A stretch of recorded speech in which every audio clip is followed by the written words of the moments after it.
வந்து பார்த்தீங்கன்னா மகர வீட்டுக்கு நம்ம வந்து வந்திருக்கோம்.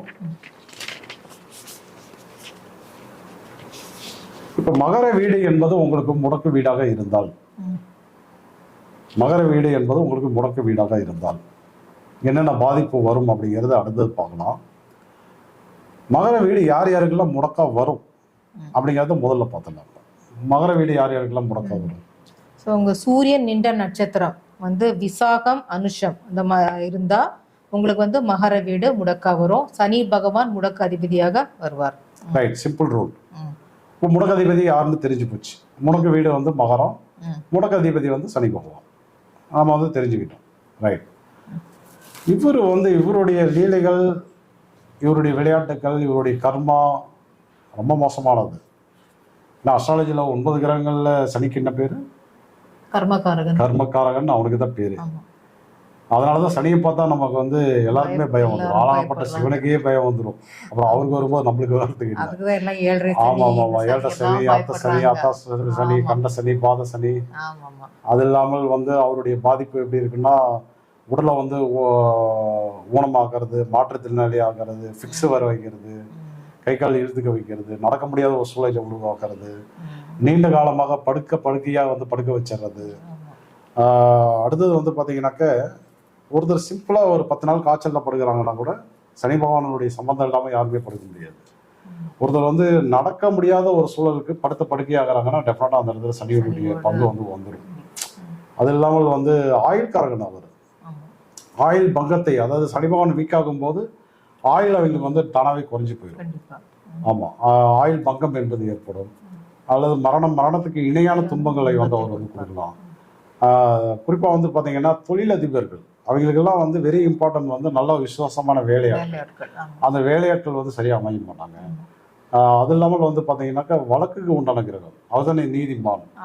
ஆக்சுவலாக வந்து எதில் இருக்கிறது யாராக இருந்தாலும், ஏழை பணக்காரன், அழகா இருக்காங்க, அழகு இல்லை, இந்த ஜாதி அந்த ஜாதி, படிச்சீங்க படிக்காதீங்க, அமெரிக்கன் இந்தியன், எந்த சட்டத்துக்கு முன்னாடி எல்லாரும் சமம் தான்.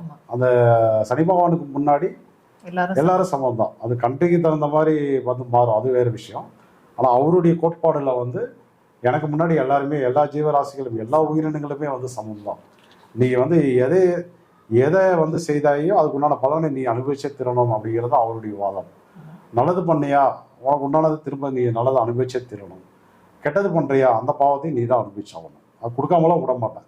அது அளவுல வந்து ஏற்றி இறக்குறது அப்படிங்கிறதுலாம் அவருடைய வேலை இல்லை. அது அளவு மாறாமல் அப்படியே திருப்பி தருவார். அதான் கர்மக்காரனுடைய, அதாவது என்னன்னா ரிவெஞ்ச், அதாவது பழி வாங்குதல்னு எடுத்துக்கலாம். நம்ம என்ன பண்ணணுமோ அதை அப்படியே திருப்பி பழி வாங்கிக்கூடாது. அதான் அவருடைய மிகப்பெரிய ஒரு மோசமான விளைவுகள். அப்பேற்பட்ட இந்த மகர வீடாக இருந்தாலும் சரி, கும்ப வீடாக இருந்தாலும் சரி, இந்த 2 வீடுமே வந்து பாதிக்கப்பட்டால் இந்த பாதிப்புகள்லாம் ரொம்ப கடுமையாக தான் இருக்கும். இப்போ இந்த கும்ப வீட்டுக்குமே சேர்த்து சொல்லிடலாம். கும்ப வீடு என்பது நமக்கு வந்து எந்த வீடு வந்து டிஸ்டர்ப் ஆகும்? ஆக்சுவலாக கும்பம், சூரியன் வந்து என்னென்ன நட்சத்திரத்தில் நின்னால் கும்பம் வந்து முடக்கா வரும்? சூரியன் வந்து சித்திரை சுவாதி இந்த நட்சத்திரத்துல இருந்தா கும்ப, அதாவது விஷாகம் அனுசத்துல சூரியன் நின்னா மகர வீடு வந்து முடக்கு. அதே சித்திரை சுவாதியில வந்து சூரியன் நின்னா கும்ப வீடு வந்து முடக்கு. பலன் 2 ஒரே மாதிரி தான் இருக்கு. சனி பகவான், ஏன்னா இவர் வந்து காலபுருஷ தத்துவப்படி பாத்தீங்கன்னா இவர் வந்து 10ஆம் வீடு, அவர் வந்து 11ஆம் வீடு. மகரத்தினுடைய எஃபெக்ட் தான் ரொம்ப தூக்கலா இருக்கும். ஏன்னா 10ஆம் பாவம் தான் கர்ம பாவம், அதனால அதனுடைய வீடு வந்து தூக்கலா இருக்கும். 11ஆம் பாவம் என்பது லாபஸ்தானம், நண்பர்கள், மனநிறைவு, கேளிக்கை கொண்டாட்டங்கள், என்டர்டைன்மெண்ட், நம்மளுடைய சேமிப்பு, ஸோ சபை சங்கங்கள், இந்த மாதிரி விஷயங்கள்லாம் இருக்கக்கூடிய இடம். இது 2மே இடத்துல பாதிப்பு வந்து ரொம்ப கடுமையாக தான் இருக்கும். ஸோ இது 2க்குமே நம்ம வந்து சேர்த்தே பார்த்துக்கலாம். இப்போ வந்து நீங்கள் பிறந்தது வந்து பிரீத்தி விருத்தி சிவம் இந்த நாமயோகத்தில் பிறந்திருந்தீங்கன்னா அந்த பாதிப்பு வந்து பார்த்தீங்க அப்படின்னாக்க ரொம்ப கூடுதலாக இருக்கும். அதாவது பிரீத்தி விருத்தி சிவம், சோமனம் ஆசனம் சுபம், திருதி வேதிபாதம் மகேந்திரம், இந்த 9 நாமயோகத்தில் பிறந்திருந்தாலும் இந்த சனியோடைய பாதிப்பு வந்து கொஞ்சம் அதிகமாகவே இருந்துடும். அது இல்லாமல் திதியில் வந்து பிரதமை, சதுர்த்தி, துவாதசி இந்த மாதிரி திதியில் பிறந்திருந்தீங்கன்னா திதி வந்து, அதாவது என்னன்னா இந்த திதியில் பிறந்தவர்களுக்கு சனி பகவான் வந்து தீசூன்யமாக வருவார். அப்போ வந்து அங்கே ரோல் வந்து அதிகமாகுது இல்லையா? ஆக்சுவலாக வந்து அவர் வந்து முடக்கதிபதி, அது இல்லாமல் தீசூன்ய அதிபதி. முடக்கதிபதி அவரே வந்து அவயோகி. முடக்கதிபதி அவரே வந்து வைனாசிகம், நோய் தரக்கூடிய கிரகம். ஸோ இந்த கேட்டகரியிலலாம் வந்து வரதுனால இது என்ன ஆகும்னா பாதிப்பு வந்து ரொம்ப அதிகமாகி போயிடும் நமக்கு. ஸோ இப்போ வந்து மகர வீடு உங்களுக்கு வந்து முடக்கா இருந்ததுன்னா நீங்கள் செய்ய வேண்டிய பரிகாரம் வந்து திருச்செங்கோடு மலை மேலே இருக்கக்கூடிய அர்த்தநாரீஸ்வரர், அவரை போய் நீங்கள் வந்து தரிசனம் பண்ணணும். அதே உங்களுக்கு வந்து கும்ப வீடு வந்து முடக்கா இருந்தது அப்படின்னா அதுக்கு நீங்கள் போக வேண்டிய இடம் வந்து திருப்புகலூர் அக்னீஸ்வரர், நாகப்பட்டினம் பக்கத்தில் இருக்குது திருப்புகலூர். அந்த அக்னீஸ்வரரை போய் தரிசனம் பண்ணும்போது அந்த தோஷ நிவர்த்தி வந்து கிடைக்கும். அதே போல் இந்த உள்ளார வரக்கூடிய நட்சத்திரங்கள் ஆக்சுவலாக வந்து பார்த்திங்கன்னா இந்த உத்திராடம், திருவோணம், அவிட்டம், சதயம், பூரட்டாதி, இந்த 5 நட்சத்திரங்களும் எங்கே வருது அப்படின்னா மகரம் மற்றும் கும்ப வீட்டில் தான் நமக்கு வந்து இடம்பெறும். சரிங்களா? மகரம் மற்றும் கும்பத்தில் வந்து நமக்கு வந்து அந்த 2 நட்சத்திரங்களும் இருக்குது. சப்போஸ் அதில் வந்து ஏதாவது கிரகங்கள் இருந்து உங்களுக்கு வந்து பாதிப்புகள் நடக்குது அப்படின்னா நீங்கள் என்ன பண்ணணும் அப்படின்னாக்க, இப்போ உத்திராடத்துக்கு வந்து சேலம் பக்கத்தில் வந்து பார்த்தீங்கன்னா வாழப்பாடின்னு ஒரு ஊர் இருக்குது. அதுக்கு பக்கத்தில் ஒரு 10 கிலோமீட்டரில் பேலூர் அப்படின்ற ஒரு ஊர். அந்த பேலூரில் இருக்கக்கூடிய தான் தோன்றீஸ்வரர், அதாவது தானா தோன்றியவர் சுயம்பு, அவரை போய் நீங்கள் தரிசனம் பண்ணும்போது அந்த தோஷம் வந்து நிவர்த்தி அடையும். அடுத்து வந்து திருவோணத்துக்கு வந்து பார்த்தீங்கன்னாக்க எருக்கத்தம் புலியூர் அங்கே இருக்கக்கூடிய சுவாரணீஸ்வரர், அவரை போய் நீங்கள் வந்து தரிசனம் பண்ணணும். அவிட்டத்துக்கு வந்து பார்த்தீங்கன்னா நம்ம கொடுமுடி மகுடேஸ்வரரை வந்து தரிசனம் பண்ணீங்கன்னாவே அந்த தோஷம் வந்து நிவர்த்தி அடையும். சதயத்துக்கு வந்து என்னென்னு கேட்டிங்கன்னா மேலக்கடம்பூர் அமிர்தகடேஸ்வரர், ஒரு அற்புதமான, அதாவது என்னென்னு கேட்டிங்கன்னா தேவர்களும் அசுரர்களும் அமிர்தத்தை வந்து எடுத்துகிட்டு வராங்க, கடைஞ்சி எடுத்துகிட்டு வராங்க. அதை பருகை எடுத்துகிட்டு வரும்போது விநாயகரை கும்பிட மறந்துடுறாங்க. அந்த விநாயகரை வந்து அந்த அமிர்தத்தை எடுத்துகிட்டு போய் மறைச்சி வைக்க எடுத்துகிட்டு போகும்போது அந்த அமிர்தம் வந்து கொஞ்சம் சிந்திருது கீழே. அந்த அமிர்தம் இருந்த இடம் தான் வந்து பார்த்திங்கன்னா மேலக்கடம்பூர் அமிர்தகடேஸ்வரர். அந்த இடம் வந்து சதய நட்சத்திரத்துக்குள்ளான தோஷ நிவர்த்திக்கு வந்து ஃபஸ்ட் கிளாஸாக வேலை பார்க்கும்.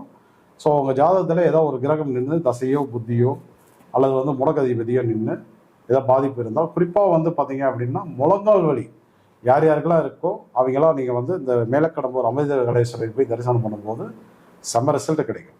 அடுத்து வந்து பார்த்தீங்கன்னா புரட்டாதிக்கு வந்து பார்த்தீங்கன்னா நம்ம திருப்பதி வெங்கடாஜலபதி அந்த கோவிலே வந்து மிக சிறப்பான ஒரு பரிகார ஸ்தலமாக வந்து வேலை பார்க்கும். புரட்டாதின்னு நமக்கு வந்து இன்னொரு விஷயத்தையும் நம்ம வந்து சொல்லணும். ஏன்னா இந்த கோச்சார சனி பகவான் இன்னைக்கு வந்து பார்த்தீங்கன்னாக்க கோச்சார ராகு பகவான் வந்து இன்னைக்கு புரட்டாதியில் தான் வந்து போயிட்டு இருக்காரு. அந்த புரட்டாதியில் போகிற ராகுவால் வந்து எவ்வளோ பாதிப்புகள் வந்து இருக்கு அப்படிங்கிறது. ஏன்னா இப்போ வந்து அந்த புரட்டாதியில் சனி ராகு காம்பினேஷன் 2 இருந்தது. அது வந்தப்பயே நான் சொன்னேன், இந்த சனிங்கிறது ஆயுள்காரகன், ராகு என்பது ஆயுளை முடிப்பவன். இந்த காம்பினேஷன் வந்து சிறப்பான அமைப்பு இல்லை. நிறைய பேருக்கு இது வந்து மரணத்தை தரும், மரணத்துக்கு இணையான துன்பத்தை தரும். அது இல்லாமல் வந்து பார்த்தீங்கன்னாக்க உலகளவில் வந்து மிகப்பெரிய இழப்புகள்லாம் ஏற்படும் சொன்னேன். நான் என் ஸ்டூடெண்ட்கிட்ட சொன்னேன்னா இல்லையா கிளாஸில், ஆன்லைன் கிளாஸில். அதே மாதிரி பார்த்தீங்க அப்படின்னா எங்கள் கண்ணுக்கு தெரிந்தே நிறைய பேர் வந்து பார்த்தீங்க அப்படின்னா இறந்துருக்காங்க. ப்ரூஃபே இருக்குது எங்களுக்கு.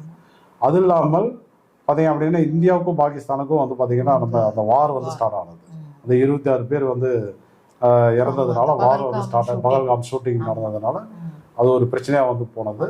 இப்போவும் வந்து இந்த வார் பதட்டம்ங்கிறது முடியல.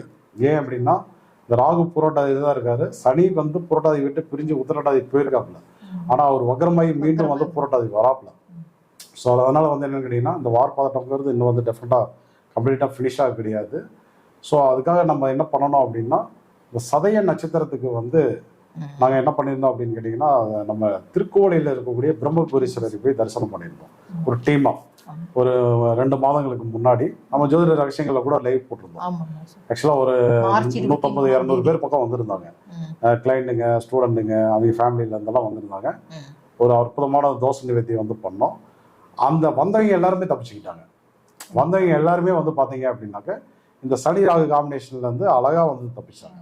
அதுவும் நடந்தது. அதை பற்றியும் அதே போல் இந்த புரட்டாதியில் வந்து இன்னமும் ராகு பகவான் போயிட்டு தான் இருக்காரு. அவர் இந்த ராகு பகவான் வந்து இந்த நவம்பர் மாதம் முடிகிற வரையுமே புரட்டாதியில் தான் வந்து இருக்காப்புல. அது மட்டும் கிடையாது, இந்த ராகு பகவான் நகர்ந்த பிறகு கோச்சார சனி பகவான் வந்து வக்ரமாகி புரட்டாதிக்கு வந்துடுறாரு. அவர் வந்து 2026 ஜனவரி வரை அவர் அங்கேயே தான் இருக்கார் புரட்டாதியில். அப்போ இந்த புரட்டாதிக்கு வந்து பார்த்தீங்கன்னா நிறைய கெடுபலன்கள் நிறைய பேருக்கு நடக்க இன்னும் இருக்குது. 2026 ஜனவரி வரை அந்த பலன்கள்லாம் வெயிட்டிங்கில் இருக்குது. ஸோ அதுக்கு யார் யாருக்கெல்லாம் பாதிப்பு, என்ன பரிகாரம் பண்ணால் நல்லது அப்படிங்கிறத என்னுடைய மூத்த மாணவி நம்ம திதியோ கரண ஜோதிடர் பீனா சீனிவாசன் வந்து இப்போ வந்து உங்களுக்கு வந்து எக்ஸ்பிளைன் பண்ணுவாங்க. பேசலாம். இப்போ நம்ம ஐயா சொன்ன மாதிரி இப்போ வந்து கோச்சார ராகு பகவான் பூரட்டாதியில இருக்காரு. ஜி வீடியோ கட் பண்ணிக்கலாம்.